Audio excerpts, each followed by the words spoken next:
வணக்கம். ஜனனி சன்ன சவிக்கியமாம் அர்த்தநிகழ சம்பந்தமாம் பதவிபூர்வ புண்ணிய நாமலிக்கியதே ஜென்மம்.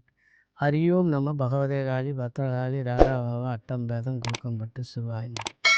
குருவாய் வருவாய் அருள்வாய் கோவனே பாட்டு. குரு பயிற்சி பற்றி ரிஷிவராசி பேசுகிறோம். ரிஷிவராசிக்கு இது வரைக்கும் குருவன் ஜென்மத்தில் உட்காந்து 5, 7, 9 பார்த்துட்டு வந்துருங்க.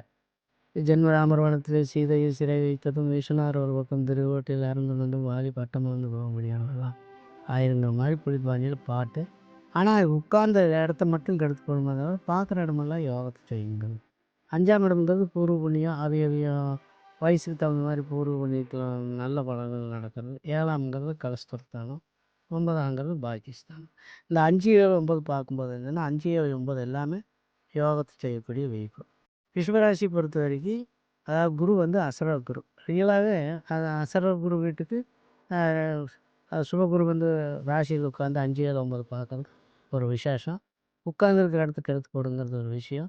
ஜென்மம் டென்ஷன் அதிகமாக இருக்குது.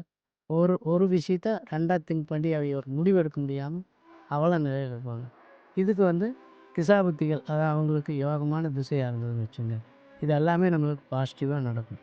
திசை மாரக திசையாக இருந்ததுன்னு வச்சுங்க, 3, 6, 8, 12 மாரக திசையாக இருந்ததுன்னா எல்லாமே எதிர்மறையாக நடக்கும். அதாவது 5, 7, 9ங்கிறது பூர்வ புண்ணியம், கலஸ்திரம், பாக்கியம். இந்த 3 நிறைஞ்சாலே ஒரு ஜாதகத்துக்கு எல்லா சிறப்பம்சம் அமையுங்கிறது இந்த ஜாதகத்தினுடைய விதி. இதுக்கு தகுந்த மாதிரி இந்த ஜாதகத்தில் குறைபாடுகள் இருந்ததுன்னா ஜோசியர் பார்த்து அணுகவும். மேலும் விவரங்களுக்கு தொடர்பு கொள்ளவும்.